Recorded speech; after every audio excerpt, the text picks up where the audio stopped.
watch the news at all, you know the House today officially handed over the articles of impeachment. Speaker of the House, Nancy Pelosi, signed the paperwork this afternoon. And this I thought was interesting. She did it. She signed her name one letter at a time, using a different pen each time. She used 22 pens to sign her name on What is going on? Did she get an endorsement deal with Bic? Because it's hard to argue you're not enjoying the impeachment when you turn it into a calligraphy class all of a sudden. Speaker Pelosi also named her impeachment managers today. They include Jerry Nadler, Adam Schiff, and newly available Red Sox manager Alex Cora have joined the team. They really want to win this. This is big stuff. This is only the third time in American history that articles of impeachment have been sent to the Senate, which means that starting Tuesday, Donald Joanna Trump will become the first former steak salesman to be tried for abuse of power and obstruction of Congress. Senate Majority Leader Mitch McConnell insists the trial will be fair. There will be arguments, there will be evidence, and there will be a verdict, just not necessarily in that order. Most Republicans, Mitch McConnell won't even commit to questioning witnesses or admitting new evidence, even though just yesterday we got bombshells from one of Rudy Giuliani's Ukraine men, Lev Parnas, who, in addition to telling Rachel Maddow tonight that the president lied when he said he didn't know what he was up to, provided documents that clearly show Rudy Giuliani, the president's lawyer, specifically at Trump's direction, badgering the new president of Ukraine to announce an investigation into the Bidens. Not to start one, to announce one. Now, there's a letter from Rudy saying he was acting with the president's full knowledge and consent, and on top of that, we were introduced to a new member of the Trumperverse, another shady character named Robert Hyde. This is a guy who's running for Congress in northwestern Connecticut. And before I show you his photo, I would like you to close your eyes and imagine what the type of guy who would get involved in this you craziness might look like, okay? You got it? All right, now open your eyes. That's Robert Hyde. Exactly what you imagine, right? This guy's a beauty. He's a big Trump supporter who last year, he was at Trump's golf resort in Miami. He had to be escorted off the premises by police because he believed a hitman was out to get him. And so, of course, he is now connected to Trump. And these are some text messages Robert Hyde shared with Lev Parnas on the subject of the now former U.S. ambassador to Ukraine, Marie Yovanovitch. This is the woman that Trump inexplicably had removed. He wrote, F that bitch. He wrote, wow, can't believe Trump hasn't fired this bitch. I'll get right on in that. And when confronted with evidence of what appears to be a criminal attempt to undermine U.S. foreign policy by taking down an ambassador, he wrote to a reporter from the Daily Beast, how low can little Adam Bullshift go to take some text my buddies and I wrote while we had a few drinks to some dweeb I met a few times. Bullshift is a desperate turd. Ah, the old drunk buddy turd defense. It works every time. He was drunk and texting his buddies in the Ukraine. Here are some other things. He drunk texted his buddies about the ambassador, a woman who it seemed he was having followed. He wrote, they are moving her tomorrow. She's talked to 3 people. Her phone is off. Computer is off. She's next to the embassy, not in the embassy. Private security, been there since Thursday. Parnas writes back, interesting. They will let me know when she's on the move. Parnas responds, perfect. That address I sent checks out. It's next to the embassy. They are willing to help if you would like a price. Guess you can do anything in the Ukraine with money. What I was told. Parnas writes back, LOL. If you want her out, they need to make contact with security forces. Wake up, Yankees man, which I assume means Rudy Giuliani, who loves the Yankees. Oh, yeah, nothing to investigate there, Senator McConnell. That doesn't seem suspicious at all. Let's take a look at one more picture of Robert Hyde, if we could, because I just want you to... I wouldn't want to be behind those guys at the Mar-a-Lago omelet station, I'll tell you that. Only the best people. Meanwhile, our fearless leader, Tanny Soprano, had another rally for himself in Milwaukee last night where he covered all his favorite subjects. Sinks, toilets, and showers. That's right. He's back on the plumbing again.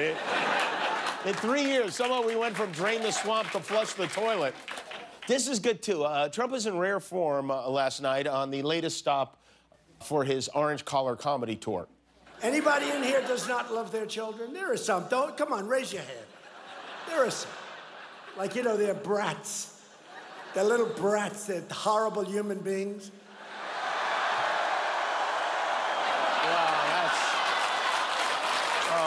That's not.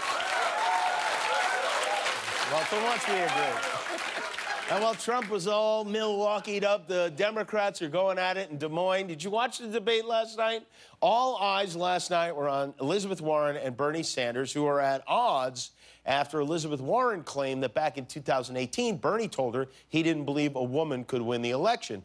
Bernie pushed back hard on that. He said it's a lie. He never said it. But I'm not sure that did much to convince the moderator, Abby Phillips of CNN, who I don't know if she meant it to come out this way, but it seemed pretty clear which one of them she believes. You're saying that you never told Senator Warren that a woman could not win the election. That is correct. Senator Warren, what did you think when Senator Sanders told you a woman could not win the election?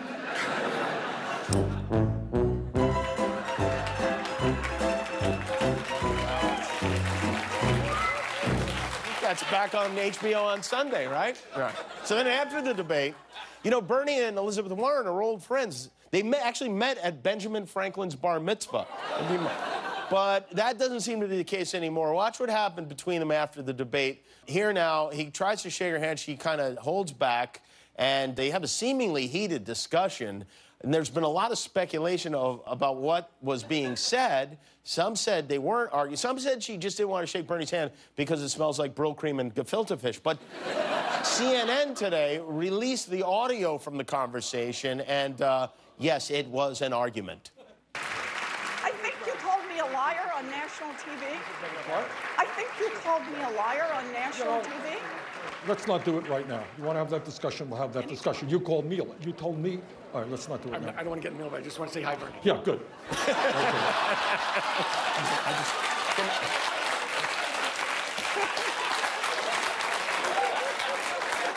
Tom Steyer is like, get me back on my jet, quick. It's upsetting to see, though, because those two have too much in common to end a relationship over something like this. And in fact, this photo they posted this morning leads me to believe that everything's going to be all right. And their grandson, Pete Buttigieg, it's always hardest on the kids, you know? Bernie, by the way, said he was sick and tired a bunch of times last night. And at first I thought it might just be a crutch, but it turns out it might be his new campaign slogan. Bernie Sanders is sick and tired of politics as usual, like corporate greed. I am sick and tired of trade agreements negotiated by the CEOs. The 1%. Sick and tired of billionaires. The healthcare system. Sick and tired of arguing with insurance companies. The Department of Motor Vehicles. Sick and tired of filling out forms. Irritable bowel syndrome. Sick and tired of talking to doctors. Tuna salad with too much mayonnaise. I am sick and tired. Voicemails that cut off before you're finished talking. We are sick and tired. And young punks who wear their jeans below their tushies. I am getting very, very tired. This November, vote Bernie Sanders. He's sick and tired. I'm Bernie Sanders, and I'm exhausted and ill. Oh. Well, that must be why you care so much about health care. So, back on the Trump side, the president's former spokesperson, Sarah Huckabee Sanders, made a big announcement this morning. She released the cover and title of her forthcoming book, which is called Speaking for Myself. And if you study the photo, you can see how natural she poses. It's really, and I haven't read the book, but based on just the cover, I've learned something about her already. Sarah seems to be missing a thumb. It's why she never hitchhikes. But, you know, Speaking for Myself wasn't the original title for the book. Originally, it was going to be called Lying for a Lunatic, and I guess it didn't test as well among the base. Hey, I'm Jimmy Kimmel. Give back this holiday season in a fun way. Buy my new book, The Serious Goose. I wrote it and drew it. All the money I make goes to children's hospitals across the country. Or watch another gaming video and don't help kids. It's up to you.